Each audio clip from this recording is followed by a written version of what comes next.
Okay, like when you first walk out onto a new path, maybe it's, you might want to take some small steps. I remember, I think I talked about that before, like walking out onto a newly frozen lake. The first few steps you take, you're kind of testing the ground to see if it's gonna stay firm underneath you, and it takes a while before you actually start walking with any confidence. Well, it's the same thing. Okay, but as you daily walk, keep covenant with God, right? Your walk becomes gains you gain confidence in your walk, right? Because your foot has never slipped, right? After I think we're going on 10 years of keeping covenant with God now. Okay, the knowledge has not changed. Okay, the foundation has not shifted. There is no shifting sand. Right? Nothing had to be added to this doctrine that we received. Nothing needed to be taken away. Nothing had to be revised. Okay, there was no changes in our lives or anything that required us to make alterations. Right? Whether it be whatever. I remember that in the prior to coming into covenant with God. That just the routine of life changes your perspective on things, and so the things you change, the things you're embracing kind of change and evolve.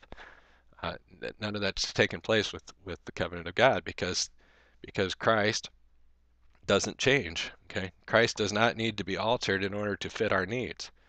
Okay, Christ is wholesome. Christ is sufficient. Okay, there is nothing lacking in him. And so it's absolutely incredible. There's nothing even comparable to that prior to coming into covenant.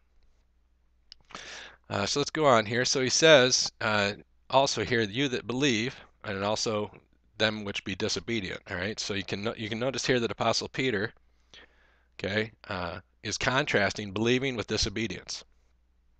All right. Now, disobedience does not mean that they aren't trying to serve God, okay, but that they are refusing His record and selecting their own. All right. So they who obey not the commandments of the Lord are unbelievers, or unconverted believers, as we call them. All right, they're not able to build upon this stone, and therefore they remain confounded in their thinking, which has been darkened by false knowledge.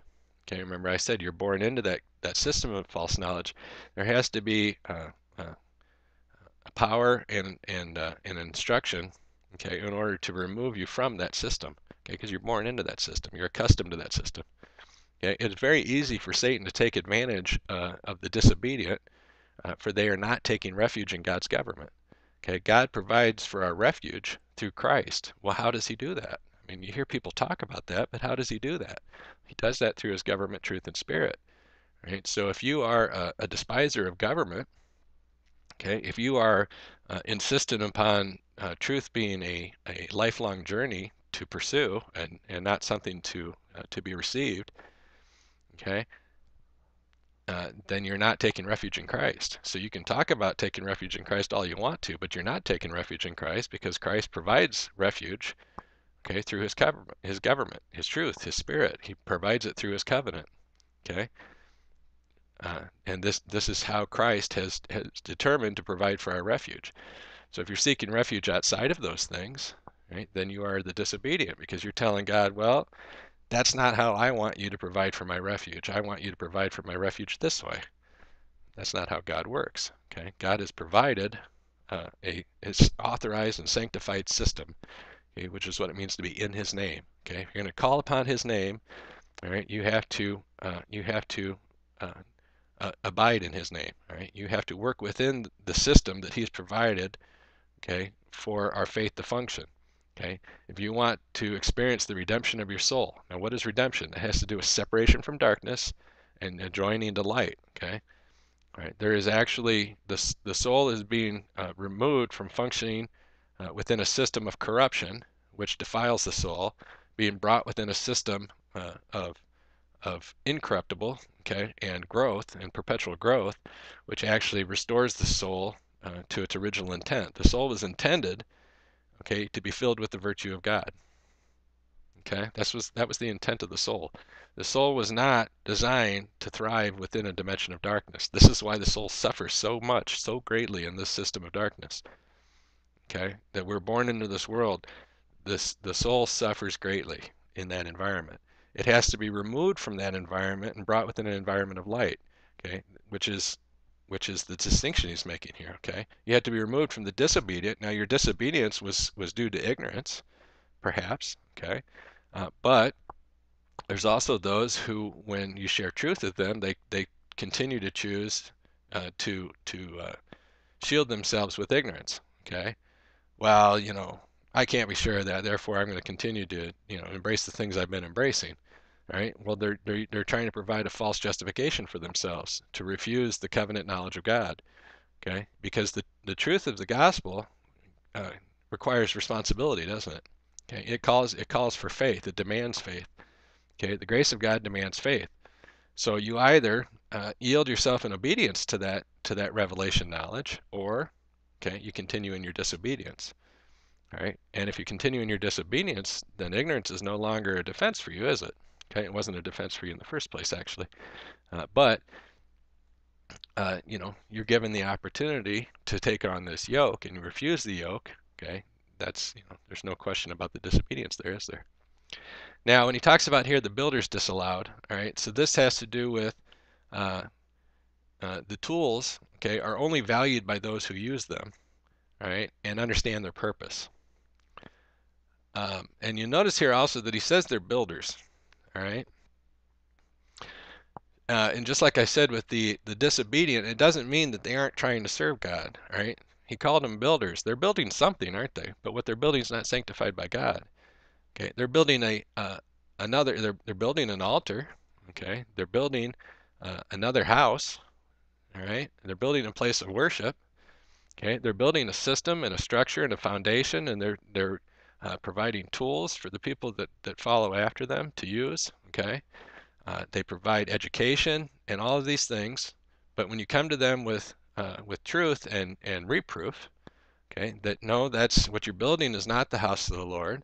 Okay, the altar that you've built is not sanctified by God. The stones that you've used are not uncut.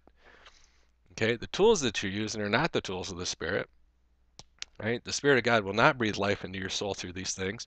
They take great offense and say, well, I don't need anybody to teach me anything. And yet they provide, don't they? They provide a whole education system for people.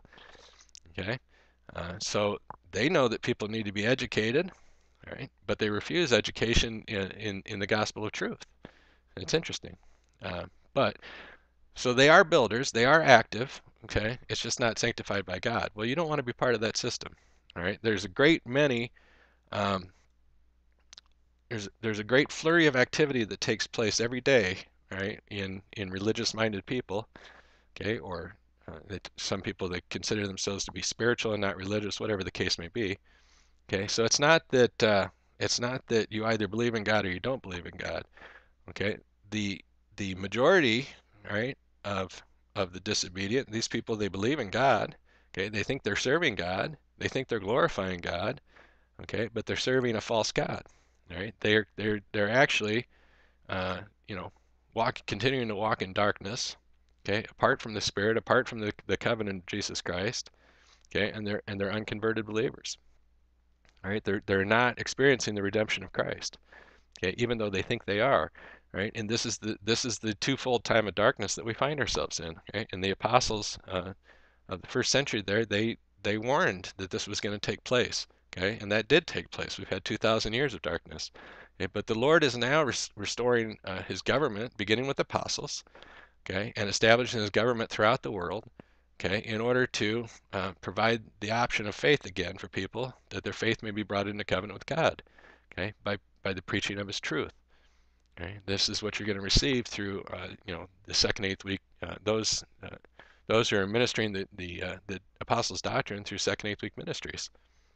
Okay, and this is that one foundation truth which these apostles taught, which we also continue to teach, right? Which will bring your faith into covenant with God. And this is what we need in these last days to experience the true redemption of Christ.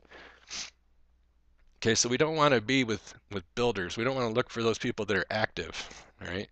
Because that alone does not mean anything. Okay? Just because they've built themselves up a great big system and there's all kinds of activity. People say, wow, there's something going on there, right? Well, not necessarily. Okay, because that's what he's talking about here. These are the builders that rejected Christ, right? The the religious leaders at the time of Jesus' ministry had established, they were in the temple of, Solomon's temple there, right? You're dealing with the established religious system, all right? And and yet they refused Christ, didn't they? Right? So let's go on here. So you notice in verse 7, he says, I lay. All right, now the builders were offended by the method and the man selected by God. Right? And he selected, the man and the method selected by God for this purpose of this stone. All right? God said, I lay. All right? They wanted to select their own stone. They wanted to select their own method. Right? And that's what takes place. It's the same thing Korah said to Moses, right? We can take it from here now. Thank you for delivering us from Egypt, but we don't really want you, overseeing this knowledge in us anymore. So we'll take it from here. We don't need you anymore, Moses. We don't need government. Okay, but that's not their choice. Okay, God selects the stewardship. Right? God selects the method with which He governs His knowledge. Okay, we don't get to choose that. God does. All right, so if you want to have faith in Christ, then you need to work with the headship of Christ, um, which is according to His selection, not ours. All right, so God was bringing deliverance from darkness to them by Him, by Christ, and they rejected their deliverance because His selection did not confirm them. Okay? They thought He was going to send a Messiah who was going to confirm them, okay, as the religious leaders, but He didn't confirm them, did He? Okay, God only confirmed Christ. Right? For them, uh, there was reproof. There was reproof of truth being offered to them, and they took great offense to that. Okay, because they were the disobedient. Okay, they were the religious leaders, and yet they were being disobedient to God. Same thing today. Nothing's changed. It's interesting that people take great offense to sharing that with them. Okay, and well, how can that be? Well, it's the exact. If you read the epistles and the gospels here, it's the exact same thing that took place during Jesus' ministry. It's the same thing. Now, when he says the head of the corner, all right, that has to do with the government rests upon his shoulders, which you can read about in Isaiah chapter 9, verse 6. Okay, Isaiah prophesied of this as the Spirit was laying these tracks, okay, which were fulfilled here. Okay, Isaiah chapter 9, verse 6, which reads, For unto us a child is born, unto us a son is given, and the government shall be upon his shoulder, and his name shall be called Wonderful Counselor, the Mighty God, the Everlasting Father, the Prince of Peace. Okay, that's what he's talking about here with the head of the corner. All right, is the government resting upon his shoulders. You might want to make note of that. Now in verse 8, it continues on here, and a stone of stumbling and a rock of offense.